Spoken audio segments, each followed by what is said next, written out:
खबर जनसंकट से जुड़ी है। मोहना क्षेत्र में उल्लास नदी के नीचे से गुजरने वाली मुख्य जलवाहिनी फटने के कारण कल्याणपुर पश्चिम के इलाकों में पिछले 3 दिनों से पानी की आपूर्ति पूरी तरह प्रभावित हो रही है।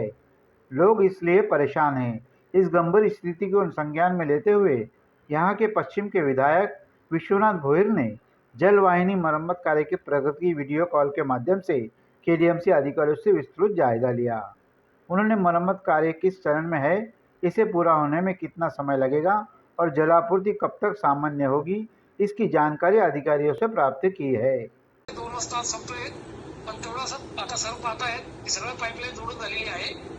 फक्त वेल्डिंग थोडं बाकी आहे, तेवढं करतोय आपण. तर आपण काय केलं, तिथे स्टेपची एक लाईन होती.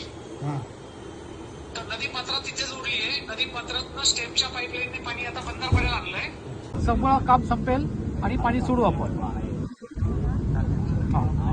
आज संध्याकाळी पाणी सोडायचा पूर्ण प्रयत्न आहे सर.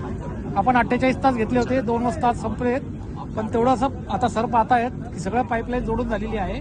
ते नदीमध्ये जी लाईन होती ना, ती वाहून गेली आहे, म्हणजे कुठली लाईन.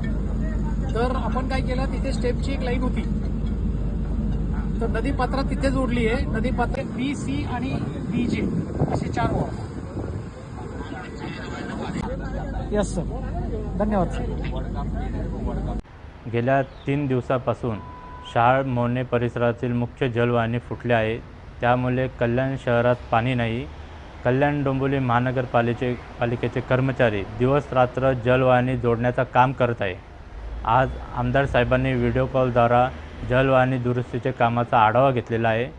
दुरुस्तीचे काम लवकरात लवकर व्हावा अशी सूचना आमदार साहेबांनी अधिकाऱ्यांना दिलेली आहे आणि अधिकाऱ्यांनी हे आश्वासन पण दिलेलं आहे की आज संध्याकाळपर्यंत काम पूर्ण होणार आणि जलवाहिनी सुरू होणार, याचं आश्वासन अधिकाऱ्यांनी दिलेलं आहे.